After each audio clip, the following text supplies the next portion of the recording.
Can you hear me?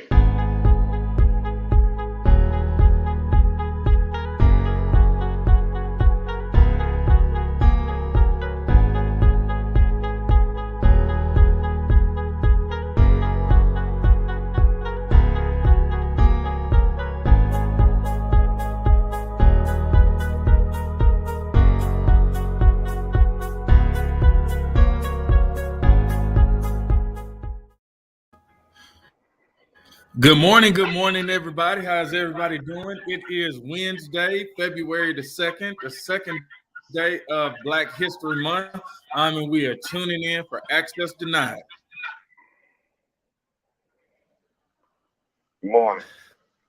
How's everybody doing today? I see we got Thomas in here. We got Corbin. How's everything start? Oh, it's going pretty good this week. How you doing? Doing good. Rocking and rolling. How about you, Mr. Gardner? Man, I'm doing all right, man. Rainy day. Been kind of under the weather, but hey, still got to keep pushing. Man, a parent's job is never done. That's what they told me. That's what I believe. And I know we got Sonya that's going to be checking in with us soon, but we'll jump right in. So today we want to discuss a few things. This week on Monday at 6 o'clock, Governor Bill Lee released a State of the State address, which talks about, the state budget is $52 billion a year, but a portion of that goes to education, and he has some plans for education that we'll break down, that we'll hear from Thomas and Torvis, just their perspective after we read. We'll also talk about just the optional schools application. So that Monday night, while he was giving the State of the State, we were led by Ashford Hughes and his colleague Tim. They talked through the optional schools process and answered questions from parents. And so we'll be hearing from a couple of parents today. Of course, we'll talk about voter registration, making sure last year we had a really good, successful campaign. This year we want to keep it going, but register even more, maybe double or triple. And last but not least, we'll really do a Black history fact. Although it's African American History 365, we do want to take time during February and really highlight and dig deep on some of the history of our ancestors and forefathers. And so with that, we'll jump right into it. And so one of the things that we're going to pull up, but Thomas, kind of give us a little bit of your feeling when we went over the budget. We went over the state of state. We talked about the type of money that's pouring into education. What are some of the things that were going through your head as I get ready to pull up the article?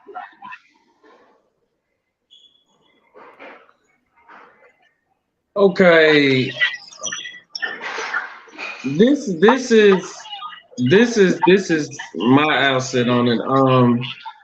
What I don't comprehend is we constantly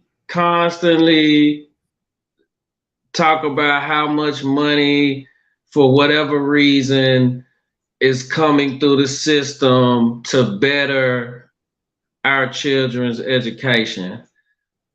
The thing that I'm trying to get a comprehension on is the money literally reaching the classroom in our communities. I can't see the effect.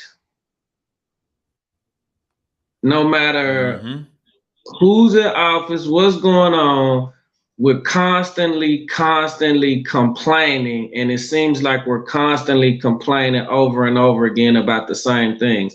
So I'm trying to get a breakdown on, okay, if this much money is sent here, and then this much money is passed down to our city, our county, and then to our schools, what does that look like when we constantly complain about what can help our schools and the money that is allotted to the school is not funded the programs that will literally help change our situation in the community? That's what I'm needing someone to explain to me, because Yeah, and we don't feel the effects of it.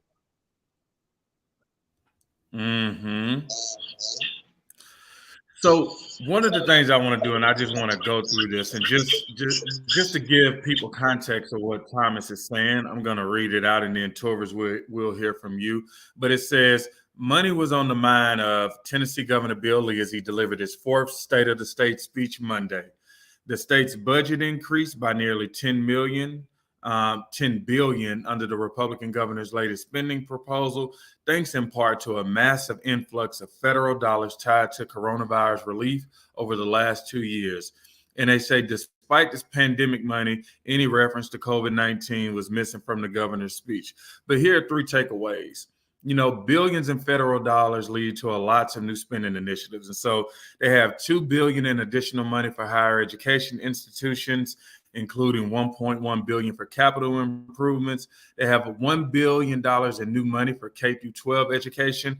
Of that, $750 would go towards a new education funding formula, which would take place in the year 2024 if lawmakers agree. They talked about $355 million for a new multi-agency law enforcement and $25.5 million for adult dental care benefits. And so with that, as you look at the $1 billion of new money, which 750 would go to it, Torres, as you listen to Thomas as we were talking about it, what are some of the things that are running through your mind?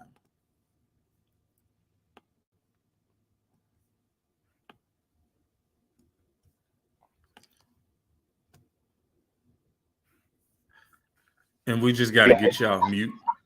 There you go. Oh, okay. I said the thing about it is it's a lot of money get thrown around, and like Thomas said, how does it get to the classrooms? We went to the board that day. The little girl was talking about she didn't have a pencil in her classroom, and then we talking about billions and billions of dollars. But where are the programs? Where are the after school programs? Where are the tutoring? Where's all the stuff that the money is getting? The money's supposed to be for? How does it get into our classrooms? Yeah, I mean, that's the irritating part. We keep talking about, okay, say it's $1 zillion. Say it's $1 zillion. Okay. How much of the $1 zillion comes down to our community, literally comes to the schools in our community, and how is that money spent on programs to literally help us in a learning loss?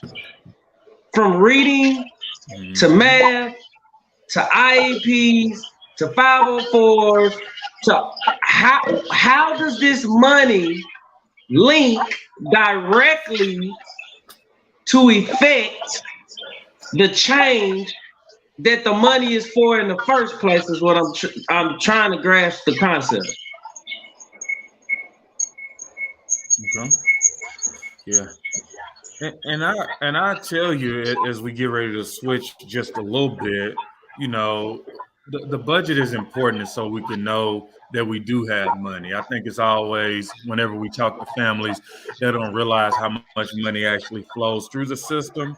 And I think that's important for parents to know, just so we can make sure if we do have the resources with that money, like we can get service. And so one of the things I see on here, good morning, Josh. Good morning, Ms. Moffin. Good morning, Shamika. Good morning, Ms. Don. Good morning, Scotty Tuhati, Amber Payne.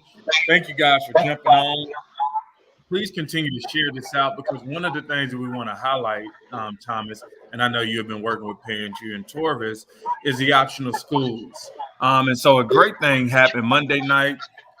MNPS and their team came on to really go through and educate our parents on how to navigate through the system, what it means, how do you pick your schools. But I know with that, with putting that video out, we started getting a lot of calls. A lot of people were texting, emailing, asking how they navigate through this process. And I see one parent on here, Ms. Kellyanna Dawn. She says, I can't get to pick my son's school off the site. So she's trying to figure out how does she really register, not just register and enroll, but actually go through the optional schools program so she can pick a school for her son? I think he's starting kindergarten next year. Have you guys had any other parents who have been having issues with that?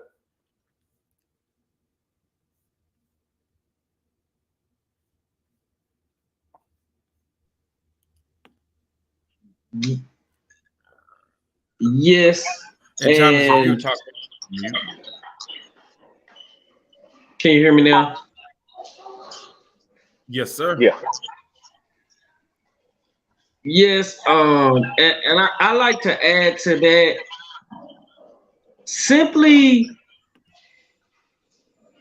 putting something on a website.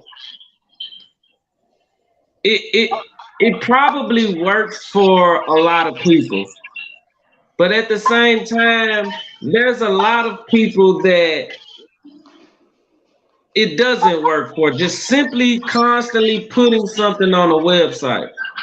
So what I'm trying to understand is what are the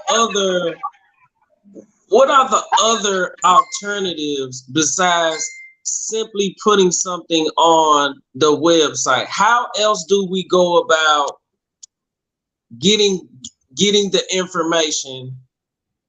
Like, how does it become eye level for the average person that's living in the community that has so many distractions with what goes on in our day-to-day lives, trying to pay bills, trying to survive?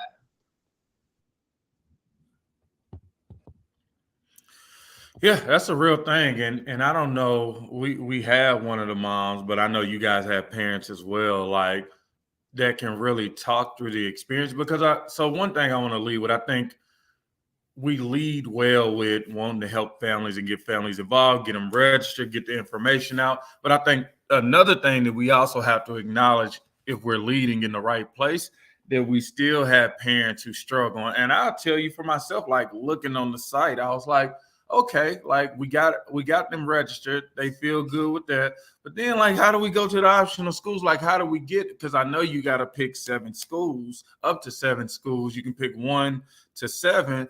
But I, like you said, Thomas, with the website, I didn't see it, and I just had to ask myself, you know, it may be just me. You know, I may be running a little slower today. Ain't had my coffee. It's raining. Kid was sick, so my brain may not be, you know, firing on all cylinders. But I think it's just more than me, and I think we can create a better process that can make it more user friendly. But I think we got to hear from parents exactly what they're experiencing. So, if parents, if you have gone on and tried to do the optional enrollment, feel free to post, like put some comments on. Let us know how it was, like what was working, what did you have issues with, so we can figure that out. Okay, my issue on it, John, is how do the families find the information they need to make a good choice?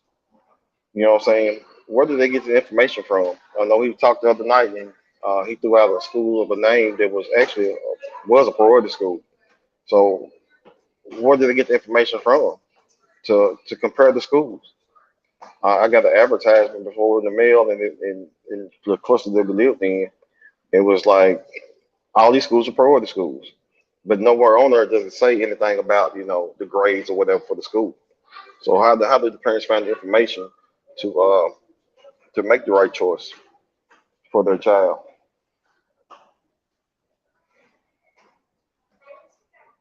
Hey, baby. So as I see as we jump in, like we got Candace who's saying hello, we got Kendall, and of course we had Tamika. What are some of the issues, Thomas, that you have dealt with some of the parents that they may be needing support, so we can start taking note and getting it to the right people?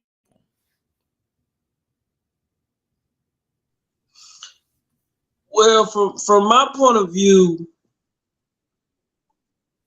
you have to understand that there are parents that are in the community that there are some that work with computers all day long. So, it's normal for an average parent living in a community that does not deal with computers to that capacity, it looks fragmented. It looks fragmented.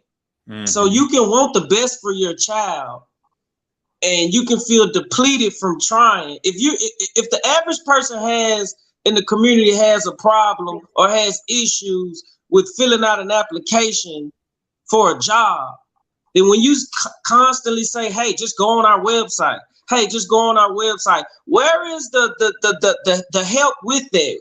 What happens to me when I go on the website and it may look fragmented to the way that I learn? Because one size doesn't fit all. So it may not look, it may look simple to you and it may look very complicated to me. And I want to know, how do I go about getting the help that I know that maybe I didn't have, but I'm trying to get that help for my kids? Who's gonna literally help me? Not all of this talk, we talk. No, who's gonna literally help me? When are these people gonna come out of their offices and start making sure that what you set out to be done actually comes across the way that you set it out in the beginning? It can be a good idea, but until it's eye level with the people in the community that is put together for, what good is it?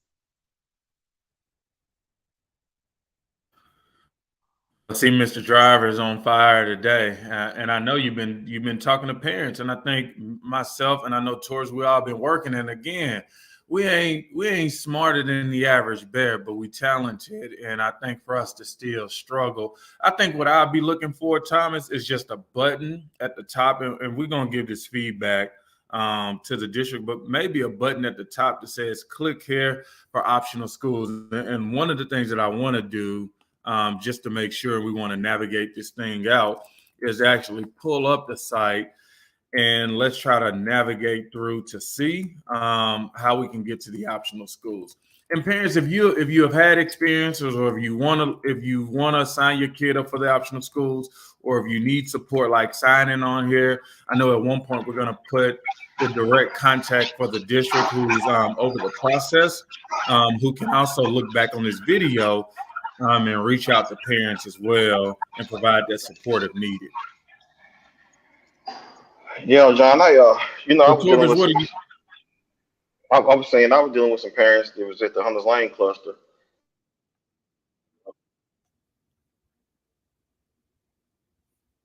But they never did have the proper information from the get-go to even make the proper decision to put their child in that school. When I was coming up, they was told it was like a private school. And when I was coming up, it was like a private school to me when we used to go over and wrestle. But then once you start breaking it down, you put the paperwork on it and you see that overall is a C minus. Okay. Then you see that you got 7% proficient in reading, 10% in math. You know what I'm saying? But they throw it out there, okay, this is a good school, this is a good school. But people needed that information on the front end when they're making the choices. If you want to make a good choice for your family, you got to have all the information to make a proper choice. But where's the information at? People don't get the information. And that's what I see, even with the school choice thing. Yeah, that's a good thing to have a school choice, but you got to have all the information to make a choice. I agree, man. And I think as we look at, and I'm pulling up the site, it's crazy. Let me pull that back. So let's see. Dun, dun, dun, dun, dun.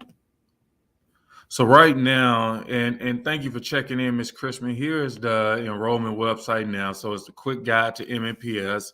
You have the students and families, the Learn, the Board of Education, careers. And so we're just going to scroll down. Of course, you have schools, you have calendar, registration. The good thing, you have the district news and announcements, which are giving some key stories. You got a calendar around upcoming events. You got Discover. You talk a little bit about programming there. You got Enroll and Apply.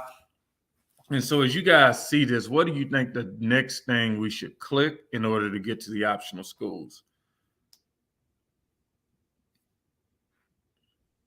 See, can I be honest with you? Mm-hmm. My personality, the way I like that looked at very, and maybe it's not, call it what you want to call it, but it's like I had to go through too much to even get, you see what I'm saying? It's like, what is all of this? You see what I'm saying? Like, I would say either apply or enroll. Mm-hmm. Mm-hmm.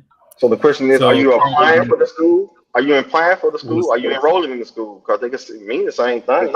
So which one do you click on? all right. Well, we're gonna try. Carliana Don says, finally got the number I needed and enrolled my child, but I think I need hands-on experience. Ms. Moffin says, Right, hands on. Yeah. So let's go back and let's check it out. So I'm going back. So which ones? So I'm gonna say apply, because I'm gonna look at enroll. Maybe they're saying enrolling your kid in the school system. So maybe I'm gonna say apply, and let's see. Okay, let's see. Let's see. Okay, and I know we got Sonya jumping on too, but Sonya, we're just going through because we have all had parents who just need support, and so we're going to be posting information from the district of people who can help them.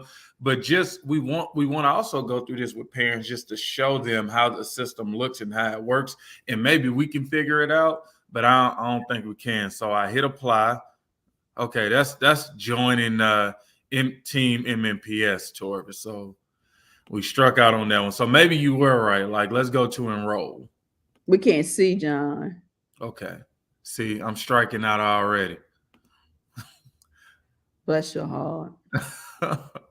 Okay, so let me go back. So I went to apply, and then what they say, that's apply for a career. So join Team MMPS if you want to be a teacher, support staff, whatever. So now I'm gonna go to enroll. Says, welcome to Metro Nashville Public Schools. We got the Enrollment Center. We got the pre-K application plan. We got the Enrollment Center again. We got the 2021 Optional Schools application. So let's click that. Don't keep on taking in the circle. And then you got the parent login. They got to get their email. They got to get their password. So I'm thinking this is the right one to go to. So I'm a plug this into the thing. But I think the biggest thing that we're seeing is that if there were just a link at the top that could actually give parents a chance to say, okay, like here is how you directly get into it. Right. We'll try to go through. Why? Look, I'm sure they're super educated. I'm proud, I'm glad, but look, for the average person in the community,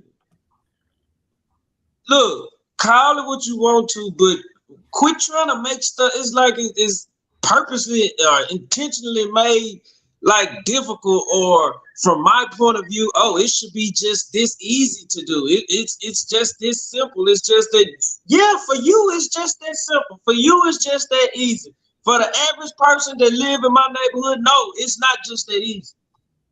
Because after I would have went to apply, and I would have been frustrated right then and there. Now I gotta get myself back together. It's like, just give me somewhere I can use it. I just need the link. Just boom, bam, pow. Okay, now I can keep my mind focused on what I came to this site to do. It's some stuff. It just feel like I don't. It's starting to feel intentional.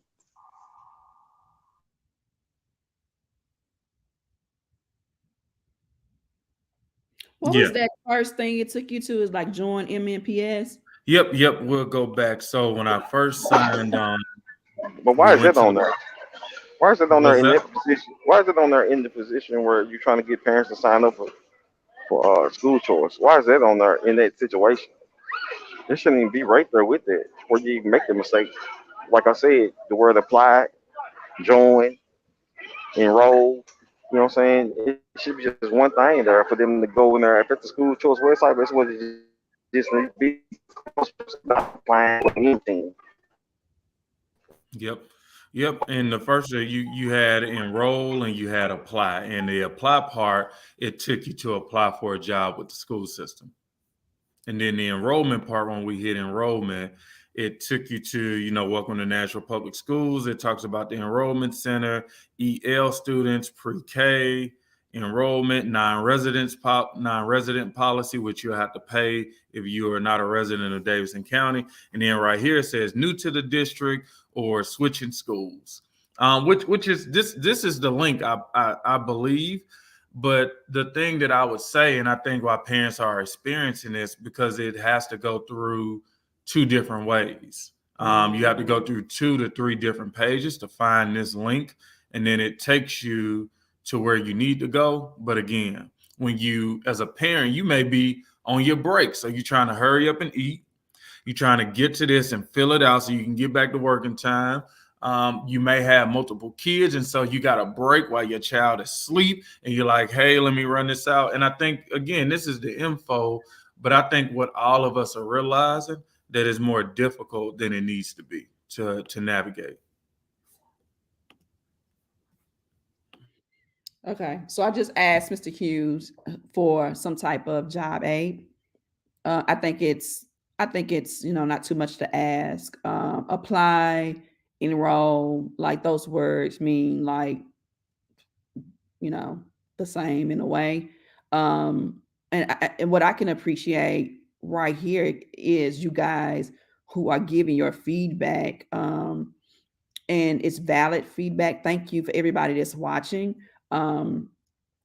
These things need to be addressed. It's called customer service, and we will make sure that wherever you go, that you get what you deserve, and that is great customer service. I think they opened up a whole new hub or something. John, what is it called for their customer service system? Support hub. The support hub, and that support hub needs that feedback. And Nicole says it should be clear, cut, and dry. And I do agree. Yeah. And so I just asked Mr. Hughes for some type of job aid we can put up here. Maybe they have one, maybe they don't. Maybe, they need to create one. But what I can celebrate is the fact that you're demanding that happens. So thank you to all of you who are out there watching and who are on this show. Like, giving your feedback is important, and people should respect that. Yeah, and Ms. Moffitt says generally over the years, they have to go through the board and get the forms to fill out. But even one parent I was talking to, they went to the enrollment center because they have a child that's going to be in kindergarten next year. And so the enrollment center did their job, got all the paperwork in, they're good, maybe. But then they were like, well, we don't do the optional schools thing. And so you got to go to another place. You can go on the internet or you can go down to the board. And I think it was really good feedback, because you realize if there's a whole enrollment center and it was created to make sure parents don't have to travel, all the way across town to get things done. It's one thing just to think about. Maybe our enrollment centers need to become optional school application opportunities for parents, because it's only like a 3-week process. So that came to my mind. And shout out to Mr. Hughes, who committed to sending us information about the pre-K. And our team is going to post that in the comments. Pre-K is very important, guys. So if you know families that have little kids, like, let's make sure that they're like getting access from our community, because a lot of people in our community don't realize that there is a pre-K program.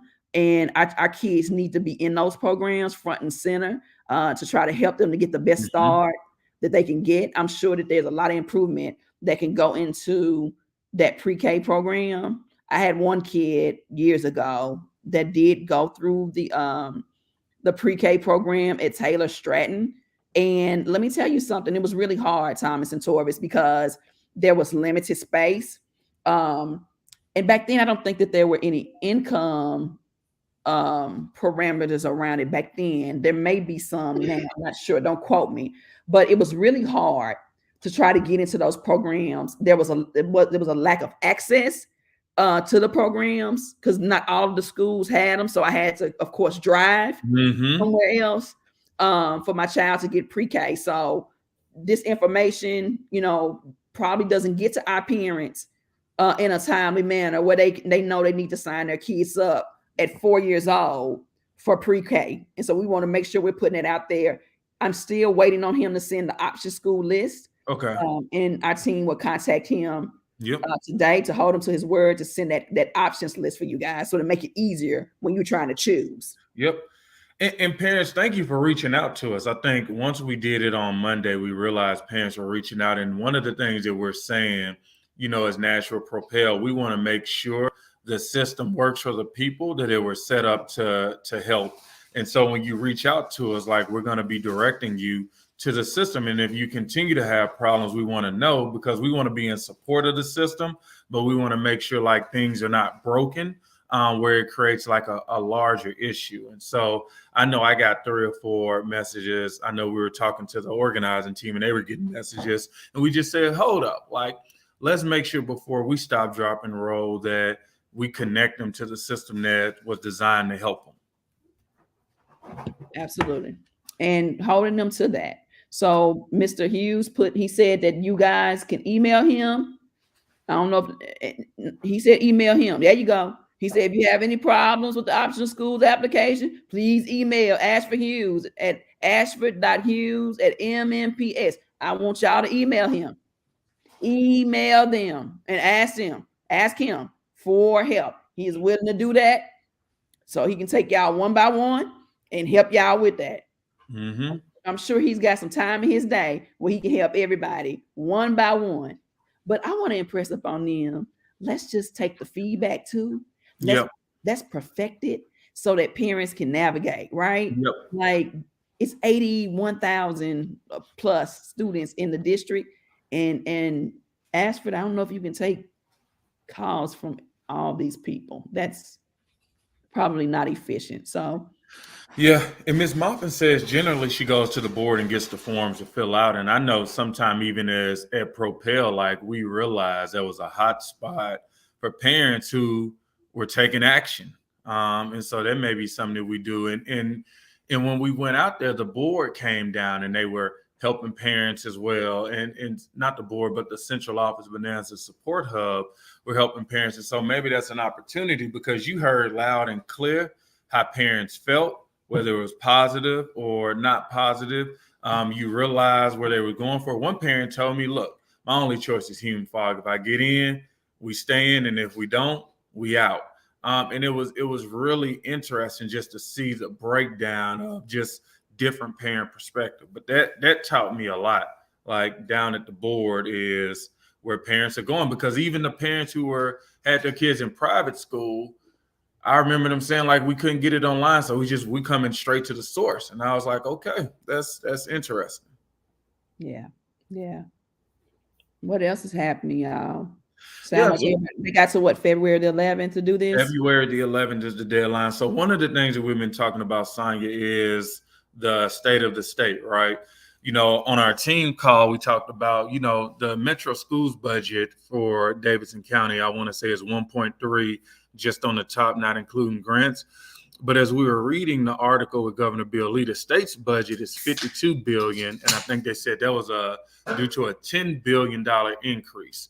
And so there are a lot of resources that are going on. They talked about dental and floodplains, but more importantly for us, for our parents, they talked about education. And so just even going back to this article where he gave a little bit of a breakdown around where we're actually going to be spending our money when it comes to public education coming directly from the state.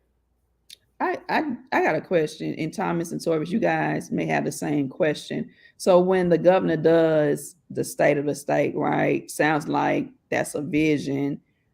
I'm assuming that all of these unicorn thoughts that they have. Yeah, I saw something about a unicorn, so I thought I'd use it.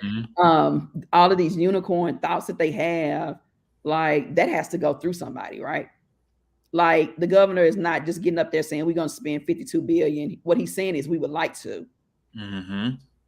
So I just didn't know if that kind of ran across anybody else's mind, like even the process.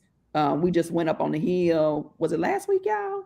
It was last week. Time flies. Yeah. And so like even us getting an understanding of what they say and what they can do, what they can't do, and who has the power. Like I think Mm-hmm. it's important even in this conversation.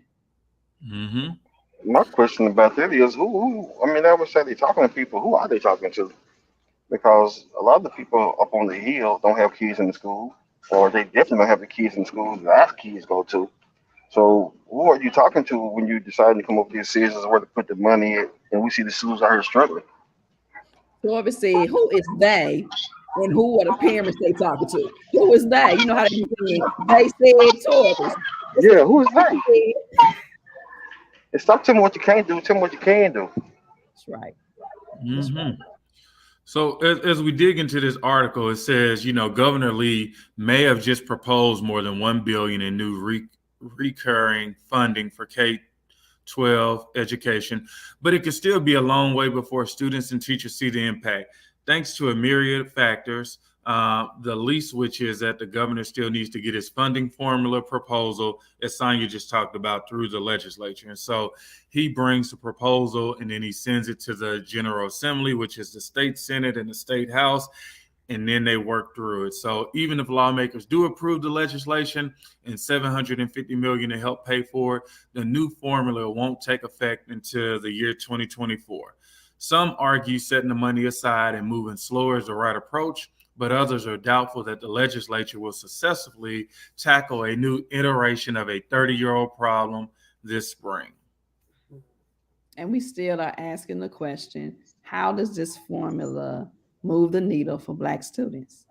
Yeah, let's talk about that. Like, and Thomas, feel free to jump in, and I'll pull it up. That's what I'm trying to understand. Okay. That's why I said it don't matter if it's a zillion, kabillion dollars.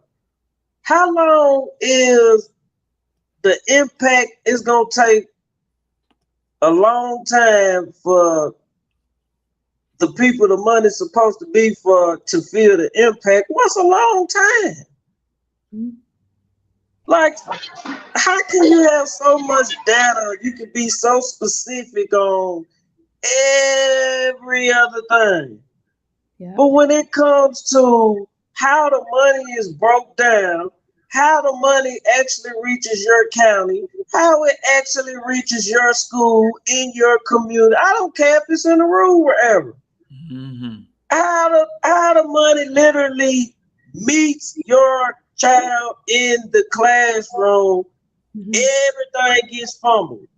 So the big number that everybody seems to get excited about don't mean much to me in the community, because I'm trying to see how much of that what y'all talking about is literally gonna reach the schools in my community. I don't get that. That's the part I don't understand. Where is, man, look, how can you not, we got all this technology, all this data, and you trying to tell me that we can't ask the parents of each school what's the most needed thing, come up with the 10 most needed things, and spend the money toward the programs and formulas that's going to directly help our kids read and learn this new math that's just been dropped on us, that we supposed to learn how to teach our kids some math that we wouldn't even taught. Not let alone they don't get to bring books home. You drop all this stuff. When is it going? Like, that's what I don't understand. Why do we constantly have to keep complaining? Because it don't matter the money that other people playing with. I'm talking about the simple money that's supposed to even make it to the community, to the school. And Thomas, I think one of the comments said they have the power to expedite. And I know Torvis is ready to jump in with a follow-up. Torvis, what are you thinking? Like they always do, planning the plan. We talking about 2024. What's 2022? So what we just gonna just watch everything for the next 2 years to try to get to this plan? What we gonna do about the kids now? What we gonna do with the money you got right now? You keep trying to put it to the side to a rainy day fund, but it's raining right now. It's raining every day in that neighborhood. What we gonna do now? I'm gonna give y'all a statistic.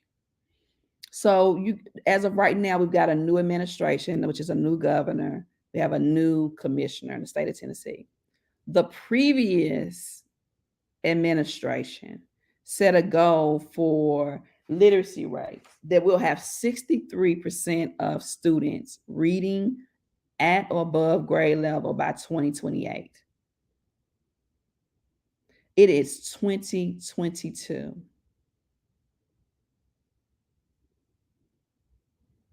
Actually, it was this administration that said that. They just said it early on. 68% of the students will be reading on grade level. Right now, in metro schools, we are far from that. And so what we need to be asking is exactly what you guys are asking, like, how much longer? Well, actually, I want to ask you guys, like, sometimes as parents, right, when things are being done to our children, we get mad and we get pissed off, right? Like, Torvis, if I come over there and pinch Trinity, you're going to knock the hell out of me, right? You're going to be like, what did you just do, right? Yep. And my question is, why isn't everybody in the community, why are all parents not in an upheaval, pissed off because our children are getting pinched and punched and thrown away?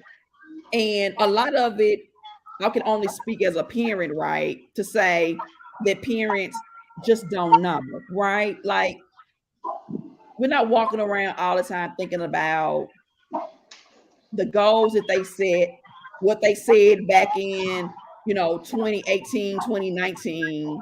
Like, we're in survival mode, trying to make sure that our children are successful. And as a matter of fact, I think it's a damn shame that we even have to protest and go off about something that our kids need and deserve. But I want to ask the parents under the sound of my voice, how much longer? I don't care. I don't care about it being no pandemic. Like, this is stuff. Let me tell y'all something. The pandemic did not cause our children to be undereducated. That was happening before the pandemic. So the excuse of a pandemic, we're going into our fourth school year of a pandemic. We've seen across the country where people have made it work. They've pivoted. It was hard, right? It was hard. It was hard for everybody. It was hard for the children. It was hard for the families. It was hard for teachers. It was hard for everybody. But everything is always damn hard for us. When the country get a cold, we get a flu. Okay? And I said it to say to parents, like, are we gonna keep on asking them how much longer? They're saying 63% of the students are gonna be reading on grade level by 2028. And let me tell y'all what's funny about that. Ain't nobody said nothing about that in a couple of years, because they think we don't forget. I ain't forgot nothing. Yeah, you're right. Have y'all heard? Y'all ain't heard nobody say nothing about that, because it's somewhere in a slide deck in somebody's computer drive, hoping that don't nobody mention it no more. Yeah, I done spilled the tea. And my question to parents, John, Torvis, Miss Moppin, and go my friend Tracy, my godson. I just feel like this always be a fight we're in. You're right. Let's be honest. We're talking about systems that were never designed for people, for us. Somebody took it off. They were never designed for people like us. I think that's what he was saying. Yeah. And so you are right. So let's stop. I think we got to stop asking them how long. It's time for us to start directing and paving ways for our children in different ways. And so as we're wrapping up, I want parents to think about making sure you join in our movement so that we together can come up with these ways. Because we can't continue to always depend on the system to take care of our children. It's just not working. And some of our kids are graduating very soon. And some of our kids are at a point of their life where if somebody doesn't do something quickly, we're going to lose them. So I just wanted to say that. I wanted to put that out there, that we are far from 63% of children reading on grade level in the state of Tennessee, let alone here in Nashville. Yeah, and I think everybody's talking about accountability. The kids got to be held accountable for this. The parents want to be accountable for that. But when they going to be accountable for something? You get all this money, and you're not being held accountable for it. You keep saying you're going to put programs together. You keep saying what you're going to do in 2028, 2020, whatever, whatever.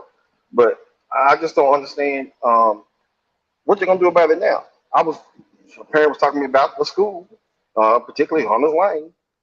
It was a private school. They said it was like when it was coming up, but it's not like that now.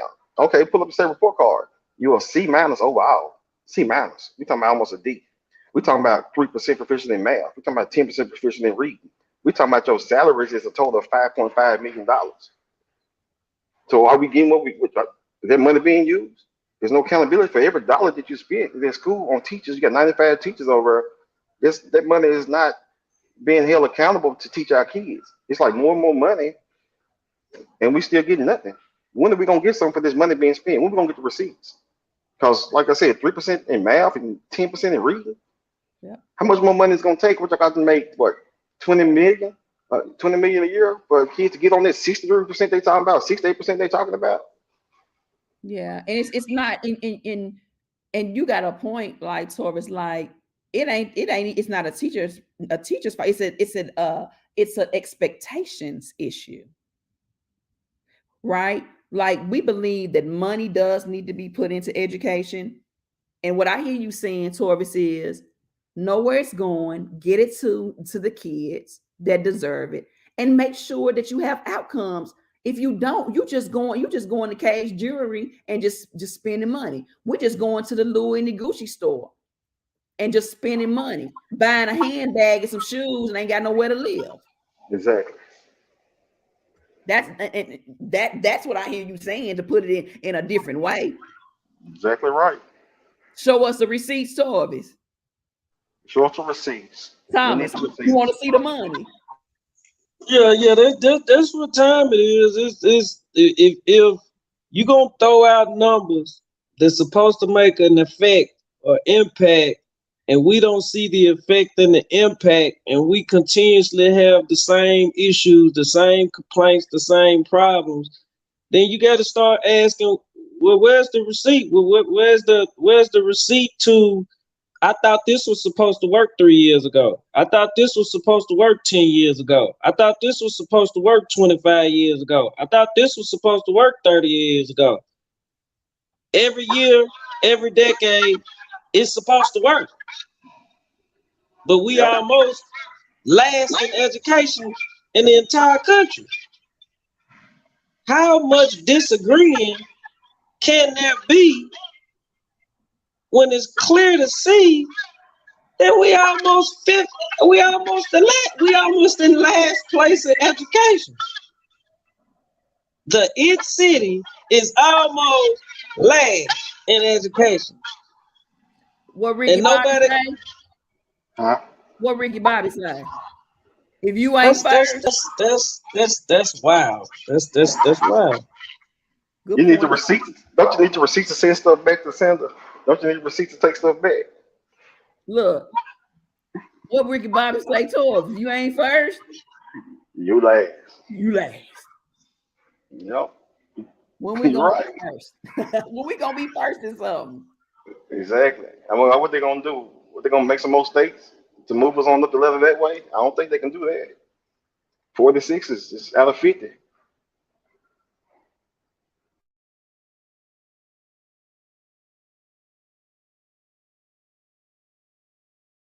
I mean, this is a great conversation, guys. Like, Thomas, your I can see your passion in this, and your questions are so valid, and so, speaks to the voices of parents in our community. And I appreciate, you guys joining us today, because you are on the ground every day with parents, listening to them. listening to them. And, you know, I think that that's important that we celebrate you guys. And I just want to personally say thank you for amplifying the parents' voice today. Thank you so much. Well, guys, we're going to wrap it up. We're going to wrap it up. We please make sure that you join us on our regular programming, our weekly updates on Mondays at 11.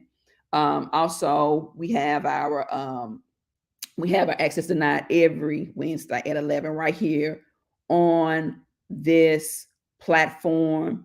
We are celebrating Black history, people who are from the past who've gone on before us, people who are making history now. So Thomas and Torvis, I want to celebrate you right now for Black history, for being organizers.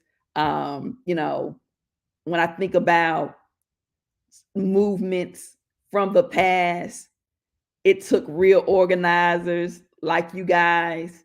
And I want to celebrate you too. So thank you, and happy Black History Month. You guys are making Black history. Thank you. So guys, stay tuned to our programming, and we will see y'all next week. All right, see y'all. All right, thank you for having me on.